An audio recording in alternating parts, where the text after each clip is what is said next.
Welcome into the shop. Brian here with you. This morning we're going to have a look at this bound newspaper or periodical here, which is quite scarce and very interesting because it is Irish Pictorial O'Neill's, printed in Boston in the mid-19th century.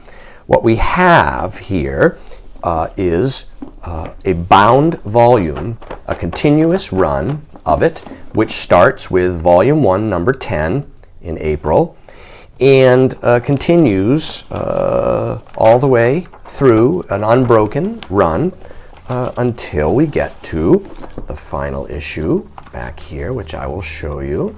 And then I'm going to, once we take a look at that, I'll show you we'll flip through it briefly to show you the range of some of the illustrations that are in it.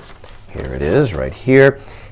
Last issue of the year, December of 1859.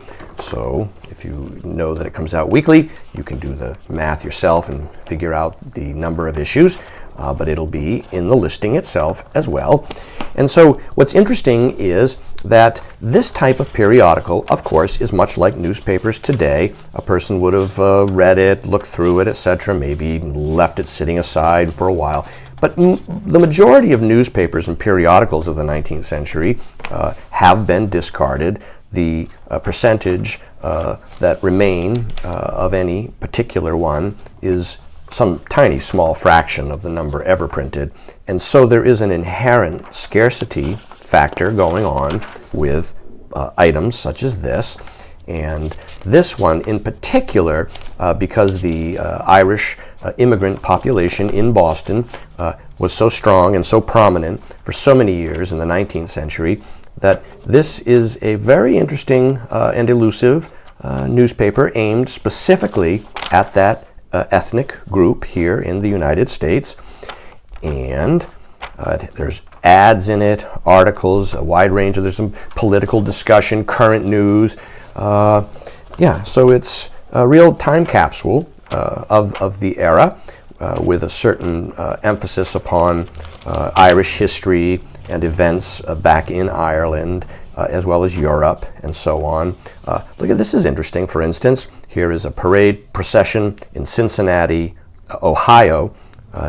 Evidently a wood engraving done expressly for this periodical.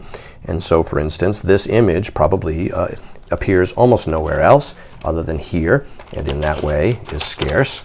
Oh, there's a little stray piece of paper. Here's a view of Cork Harbor, for instance. These are all wood engravings throughout with various important religious figures.